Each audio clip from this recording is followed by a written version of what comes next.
Shooting இருக்கோ இல்லையோ, நமக்கு வந்து பரோட்டா தான். பரோட்டா சாப்பிடணும்னாலே மதுரை தான் அப்படின்ற அளவுக்கு சொல்லியிருக்காங்க நித்யா மேனன் அவர்கள். வணக்கம், நான் உங்கள் நெடுமாறன் ராஜாங்கம். ஸோ என்ன படம் அப்படின்னு சொல்லிட்டு பார்த்தீங்கன்னா, இதெல்லாம் நடந்த சம்பவம் தலைவன் தலைவி. இந்த படத்தை வந்து டைரக்ட் பண்ணியிருக்காரு டைரக்டர் பாண்டியராஜ் அவர்கள். இந்த படத்துக்கு வந்து இசையமைச்சிருக்காரு சந்தோஷ் நாராயணன். இந்த படத்துடைய முக்கியமான ஸ்டார் கேஸ்டிங்க விஜய் சேதுபதி, யோகி பாபு, நித்யா மேனன் மற்றும் பலர் வந்து நடிச்சிருக்காங்க.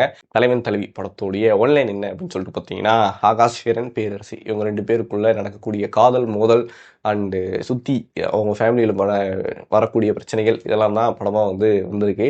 ஆக்சுவலாக படம் ஆரம்பத்திலேயே பாண்டியராஜன் அவருடைய கடைக்குட்டி சிங்கத்தை வச்சு லைட்டாக அம்மா வருவாங்க சொந்தக்காரங்க அப்படின்னு சொல்லிட்டு ஆரம்பித்து படம் வந்து போக ஆரம்பிக்குது.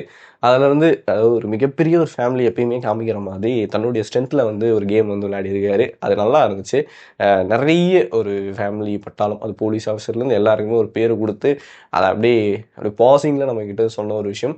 நிறைய கேரக்டர்ஸ் பேர் வந்து சொல்லிக்கிட்டே போகலாம். அப்படி சொன்னாலே கிட்டத்தட்ட வீடியோ ஃபுல்லாக சொல்லலாம் போல இது அந்த அளவுக்கு வந்து இருக்கும்.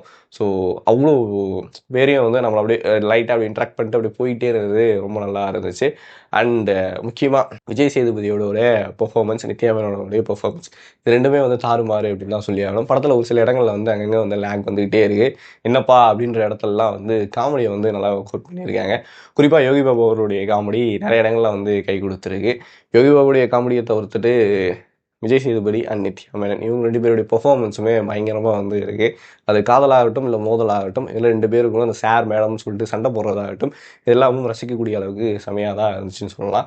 குடும்பத்தில் யாரெல்லாம் பிரச்சனை வரும், எப்படியெல்லாம் வந்து ஒரு கணவன் மனைவிக்கு வந்து பிரச்சனை வரும் அப்படின்றது படம் வந்து ரொம்ப சைலண்ட்டாக வந்து சொல்லாமல் சொல்லியிருக்கு அப்படின்னு தான் சொல்லி ஆகணும்.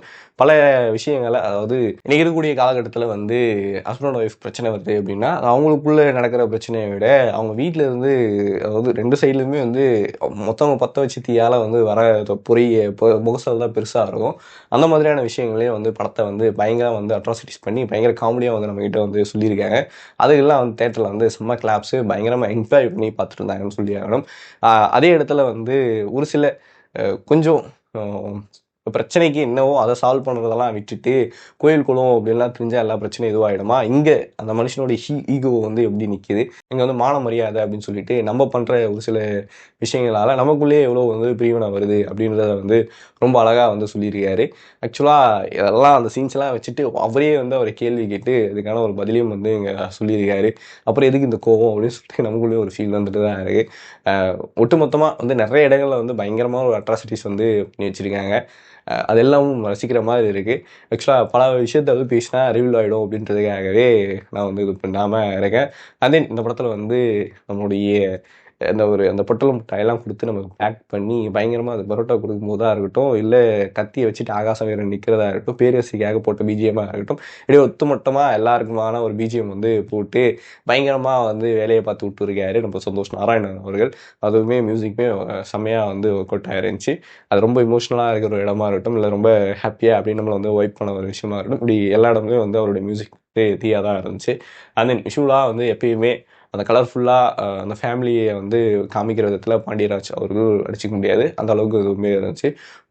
இதுக்கு முன்னாடி சொன்ன மாதிரி ஒரு சில ஃப்ளாஸ்லாம் இருந்தாலும் ஒட்டுமொத்தமாக படமாக வந்து நிறைய இடங்கள் நம்ம ஒர்க் அவுட் பண்ணி பயங்கரமாக வந்து சிரிக்க வச்சிருக்கு.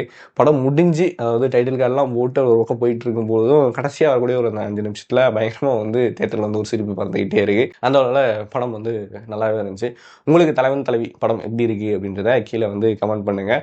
உங்களுக்கு இந்த வீடியோ பிடிச்சிருந்துச்சுன்னா லைக் பண்ணுங்கள், ஷேர் பண்ணுங்கள், மறக்காமல் புலிகேசி சேனலை சப்ஸ்கிரைப் பண்ணுங்கள். நன்றி, வணக்கம், டாடா, பாய்.